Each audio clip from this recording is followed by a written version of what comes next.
Yes, so mga kalakbay, we are back with another video yan. For today's video mga kalakbay, papunta tayo sa ating, hindi ko na alam kung pang ilang camping trip to. So, ngayon lang tayo ulit makakapag-camping trip after a long while. So, shoutout din pala sa Ripple 4x4 off-road accessories. Nagpagawa tayo ng bagong crossbar for our rooftop tent kasi yung rooftop tent natin ay yung lalagyan ng rooftop tent natin before bumigay. So ito, secured na yan. So sana naman. Tapos awning same. Bali yun pa lang naman yung nadadagdag. So saan nga ba tayo magka-camping ngayon mga kalakbay? Papunta tayo sa Camp Well River Valley. So it's malapit lang siya sa Daraitan. So yan, on the way na tayo. Nandito tayo sa Shell Buso-Buso kung saan tayo lagi nagmi-meet up. So kasama natin ngayon si AC tsaka si Faye, pizza ni Kayla. So si Bossing kasama rin natin yan. So yan mga kalakbay, makita ko lang sa inyo si Blue. Yan, ring natin. Alright, let's go. Yan mga kalakbay, so andito na tayo sa Marilaki Road. So yan mga kasama natin, si Faye tsaka si AC. As usual yan. Hi vlog. Yan so mga kalakbay, pagdating nyo dito, yung palatandaan nyo malapit na kayo kapag nakita nyo na yung, yung checkpoint. So dito tayo papasok. Ito yung palatandaan yung may nakita kayong Calmara Resort and Restaurant. Yan. So hindi na kayo bababa dito. Turn left na kayo dito. Tapos dito nyo na makikita ang Camp River Valley. Camp Well. Dito yan. So ito na rin mga kalakbay yung way kung gusto nyo mag-hiking. Dito yung maraming bundok. So alam ko 3 peaks yung meron dito. So naakyat na natin yung dalawang bundok dito, yung mismong Mount Daraitan. Tapos Mount Mamara yata yung isa kung hindi ako nagkakatalo. So yan.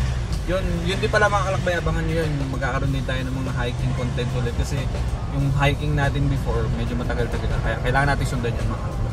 And so ito, baybayin nyo lang to. Pakita ko sa inyo mamaya. Meron ditong sanga, yung daan. Doon sa sanga na yun, pakita ko sa inyo kung saan kayo liliko para hindi kayo pagod.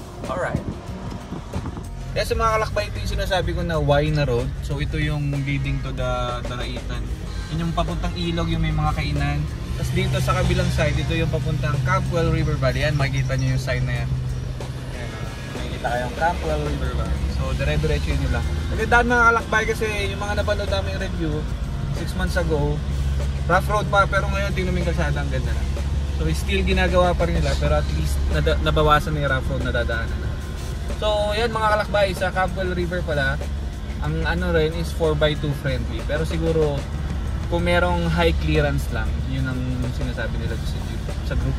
Kaya sa mga kalakbay, bye-bye natin to. Let's go!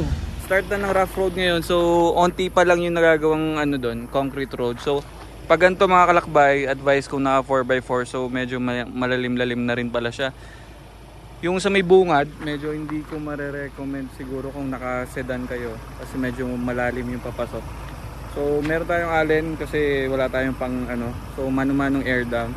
So ang gagawin natin is bilang lang tayo ng around 10 seconds or 10 to 8 seconds para mag-air down. So para yung mas smooth yung pag-akit natin. Alright, let's go!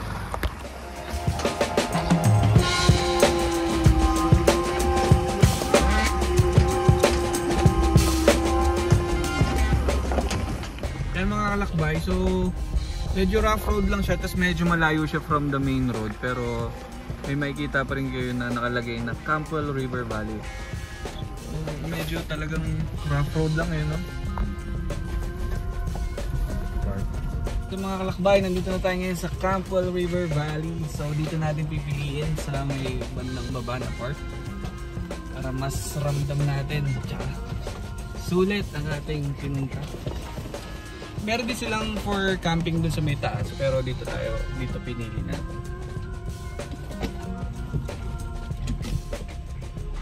Ayan. Angas.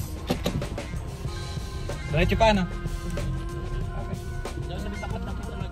Okay, sige. Lalim ba? Kaya sa mga kalakbay, nandito na tayo ngayon, nakahanap na tayo ng pwesto sa pagtatayuan natin ng camp.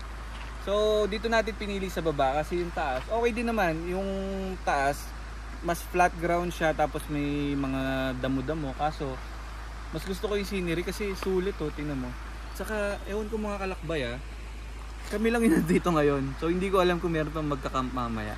Ayun nga, sabi ni Kuya Romel, siya yung nagbabantay dito. So, sabi ni Kuya Romel, medyo maulan daw. Kaya tingnan natin tomorrow kung mababalahaw tayo. Hopefully hindi naman.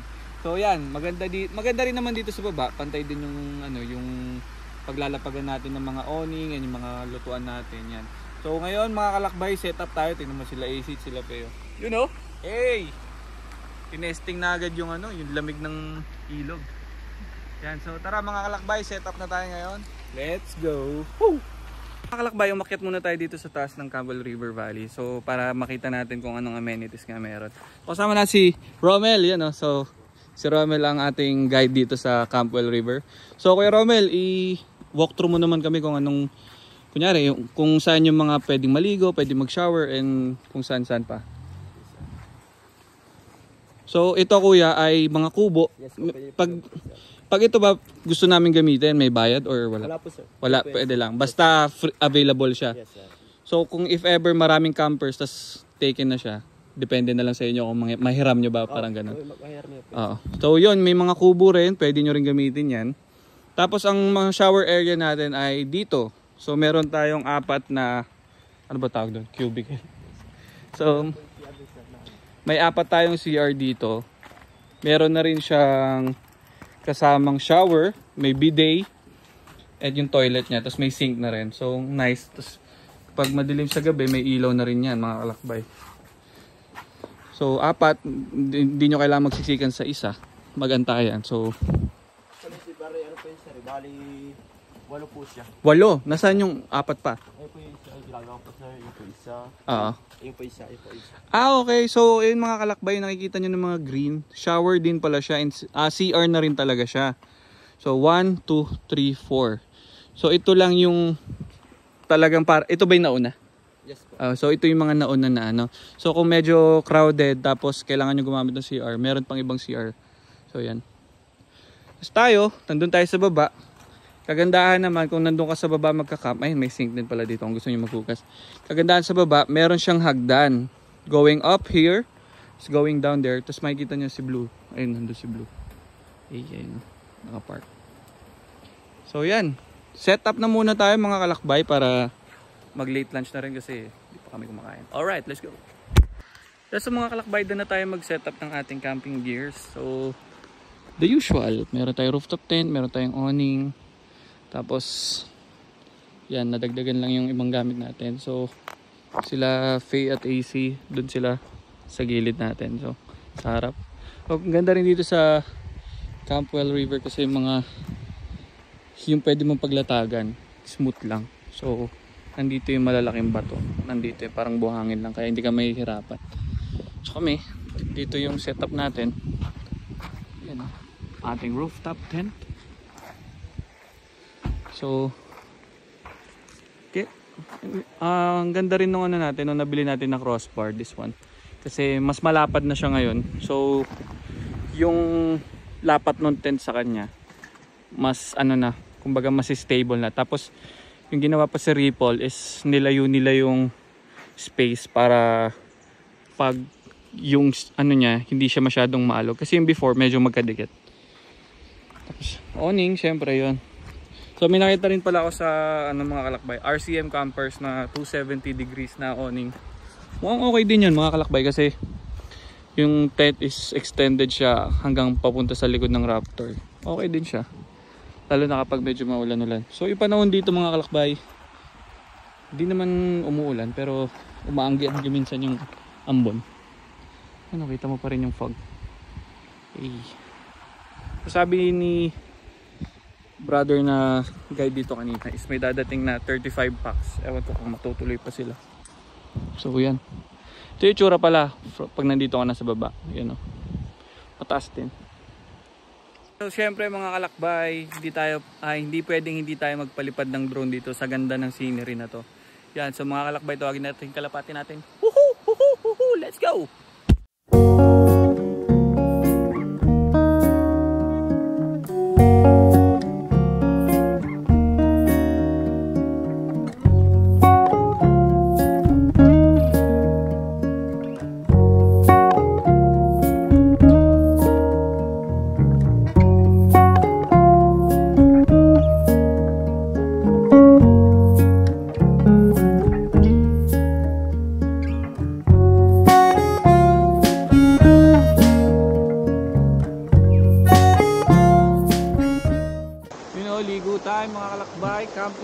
river. Hey, may malaking oten. Alright. Malalim ba? Babaw lang. Okay. Linaw pa ng tubig. Solid.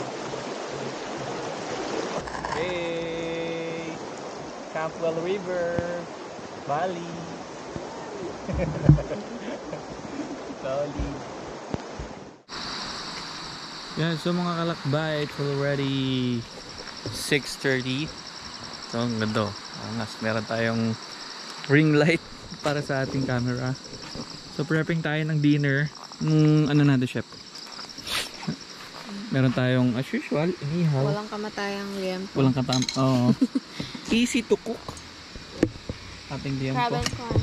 Crab and corn soup, ang ating bago sa ating menu sa camping list. And the weather is all is well. So, ganda ng weather. Nasulit pa namin yung ilog kanina kasi nag-calm din yung ambon-ambon. So, gumanda na yung weather. May rainbow pa nga kanina, hindi ko lang na-videoan. May mga nakatambay pa doon sa dulo ng ilog. So, ganda dito sa Campwell. Chill lang. Tapos, kasi napapansin ko mga kalakbay sa mga usual camping sites dito sa Tanay, medyo nagiging crowded na. Kaya, pagdating naman dito sa Campwell, kasi since medyo malayo siya sa road mismo, sa main road, maganda rin na tahimik, kayo lang yun nandito. Saan gumawa pa kami ng improvised sampayan namin para sa aming mga damit. Natutumba yung bakal. Natutumba yung bakal. So, re-remedyon pa namin. Hi guys. Hi mga Yun, kalakbay. si AC tsaka si Faye. Ay, mga kalakbay. Yun, Magandang gabi. Nakabanlaw na. Maayong gabi Baka kailangan lang, bawasan ng onte. So ito yung isa natin tent. Yan. Solid. Solid. Okay. Courtesy ba? Kalakbay. Alright, peaceful night tayo dito. Tapos inom-inom na tayo mamaya. Alright, yan ang gusto natin. Let's go. The next day. Yan, so good morning sa inyo mga kalakbay. Good morning, good morning, good morning. Kumusta ang tulog? So, ganda ng lamig. Hindi siya super mahangin, pero yung panahon dito, sakto lang. Dagdagan mo lang ng electric fan. Onting breeze, lamig na. Yan ito itsura ng morning dito. Fog yan Kanina, hindi ko lang napakita pero kanina sobrang kapal pa ng fog. Hanggang dito. Sa tree line na yan. Yan. Andyan yung fog. Yan. Ewan ko kids. Ayan naman may fog pa dito. Yan. So solid sleep naman. Ganda. Hindi ka... May nagising lang kami kagabi kasi yung aso inakyat yung basura namin. Hindi ko na kasi nilagay sa likod kasi yung part dito sa dining area natin medyo nilalanggam. Inisip kong ilalagay ko sa likod, baka pasukin din ng langgam, kaya nilagay ko lang siya sa labas. At pala sinabit namin, nalimutan ko. Yan, pero yan, napulot naman natin. At yung marshmallow kinain pero hindi nila inubos kasi hindi daw roasted. Yan, so solid din naman. Yan sila yung grupo na dumating kagabi. Marami rin sila. Kaya medyo mas nakampante yung tulog ko kasi knowing na meron tayong kasama dito sa camp. Kasi kahapon totally kami lang Ngayon yata may dadating pa na 35 packs. So mamaya maligo din tayo sa ilog para yung lamig ng umaga sa breeze ng ilog maramdaman din natin. As ganoon, luto almusal, tapos mamaya pakap. Alright, almusal muna. Woo! Yan, so munching time. Pagmusal natin. Okay. Kamusta ang first overlanding full experience? Natulog naman ng maayos. Ayun Meron tayo pansit canton, itlog. The usual breakfast. Tapos yung natira lang kagabi. Pag nagwaga na sa tulog, umaalon-alon tayo. Ayan, tapos yung mga nasa kabilang side, ayan, gising na rin. Swimming time, munching time na kami. Kanina pa kami nag-swimming. Alright. Yan, sa mga kalakbay, daan na tayo dito sa Campwell River na nakaligpit na rin tayo. Tapos syempre, number 1 rule, yung mga basura nyo, dalhin nyo yan palabas ng campsite at itapon nyo sa tamang tapunan yan. So, Ganda talaga. Yun lang masasabi ko. Okay na okay dito mga kalakbay. Recommended na recommended. Yan o. Enjoy. Dito guys. Enjoy. Hey. So sila yung mga kasama natin na nandito sa camp. Mag-stay pa yata sila hanggang tomorrow. Tapos yun lang yung scenario dito kasi nakarangan nila yung daan. So dito tayo dadaan. Hey. Kaya sa mga kalakbay, if you're new to my channel, please like, comment, and subscribe. And ring nyo na yung notification bell para malaman nyo kung ano yung mga campsite na hidden campsites yan mga yan. So yan mga kalakbay, don't forget to stay safe and peace out. Woo!